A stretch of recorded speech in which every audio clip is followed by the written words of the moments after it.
আমরা না বিয়ে করে নিয়েছি, আমাকে একটা হেল্প কর না বোন। কি উপকার? 2টা বোরখা আর কিছু টাকা এনে তুই হোটেলে দিয়ে যেতে পারবি? ঠিক আছে। এই জরুরি কাজ। অ্যাঙ্কর হোটেলটা আছে না, আমাকে একটু এখানে নিয়ে কি বলতেছো? নাউজুবিল্লাহ আস্তাগফিরুল্লাহ। আমার বোনের জন্য বলছি, ওর বয়ফ্রেন্ডের সাথে নাকি ওইখানে পালিয়ে উঠেছে, একটা দিতে যাবো। না না না না, চলো না প্লিজ।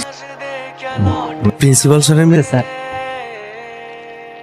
আমার মেয়ে হয়ে তুই হোটেলে গিয়েছিলি? আমি হোটেলে কেন যাবো? বলে কে গিয়েছিল হোটেলে? সালমান ভাই নিয়ে গিয়েছিল। ওই তুই আমি তো বাসায়। এক্ষুনি আমার বাসায় আয়। তোর এত বড় সাহস, তুই আমার মেয়েকে নিয়ে হোটেলে গিয়েছিস? বিশ্বাস করো, আমি না যেতে চাইনি। সালমান ভাই আমাকে হোটেল দেখানোর জন্য নিয়ে গিয়েছে, আর যখন কিনা বলেছে হোটেলে থাকতে হবে, তখন আমি চলে এসেছি। তুই আমার সহজ সরল মেয়েটাকে নিয়ে হোটেলে চলে গেলি? হারামজাদা। মেরেই ফেলবো, মেরেই ফেলবো। তোকে আসলে জনগণের সামনে মানা উচিত। হ্যাঁ স্যার, কোনো সমস্যা নেই স্যার। আমি আমার শার্ট প্যান্ট সবকিছু খুলে ফেলছি যাতে রাস্তার সমস্ত জনগণ দেখুক আমি কিছু করতে রাজি।